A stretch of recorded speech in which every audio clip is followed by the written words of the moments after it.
alur pengelolaan dan periode pengelolaan kinerja pengawas sekolah.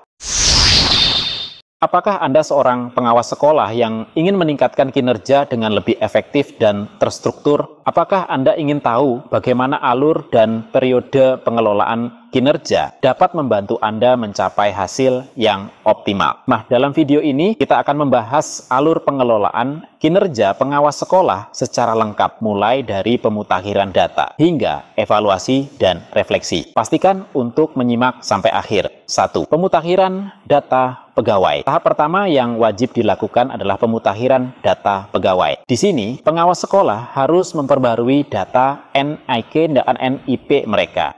Sedangkan operator di Dinas Pendidikan berkoordinasi dengan operator BKD atau BKPSDM untuk memperbarui data unit organisasi di SIA-SN. 2. Plotting tim kinerja. Langkah berikutnya adalah pejabat penilai kinerja seperti kepala dinas atau kepala cabang dinas menetapkan tim kinerja di Simtendik. Ini adalah prasyarat wajib agar proses perencanaan kinerja berjalan lancar. 3. Perencanaan kinerja. Kemudian, pengawas sekolah menyusun sasaran kinerja pegawai atau SKP. Di tahap ini, pengawas memilih satu subindikator kinerja dari rapor pendidikan, seperti kepemimpinan pembelajaran, kualitas pembelajaran, iklim sekolah, atau kualitas pengelolaan satuan pendidikan.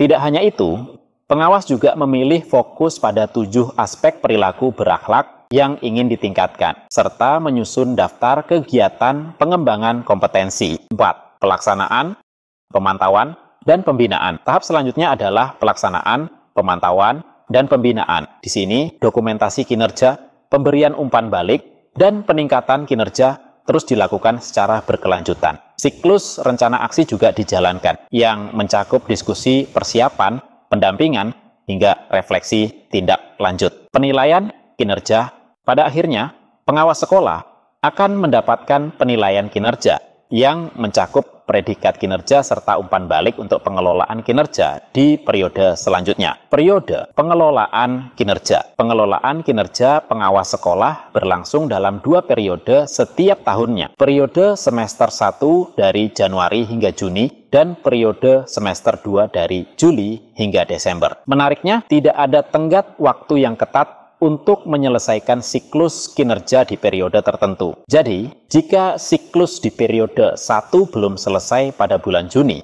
Anda dapat melanjutkannya. Yang penting, dalam setiap periode, pengawas sekolah perlu menyelesaikan siklus peningkatan kinerja, menunjukkan perilaku kerja yang telah dipilih, dan menyelesaikan kegiatan pengembangan kompetensi sesuai rencana hasil kerja. Ingin menjadi pengawas sekolah yang lebih produktif dan efektif? Jangan ragu untuk mulai menerapkan alur pengelolaan kinerja ini di sekolah yang Anda awasi. Pastikan setiap langkah diikuti dari pemutakhiran data hingga refleksi akhir. Nah, jangan lupa untuk subscribe, like, dan share video ini agar lebih banyak pengawas sekolah bisa memahami cara kerja yang terstruktur dan sukses.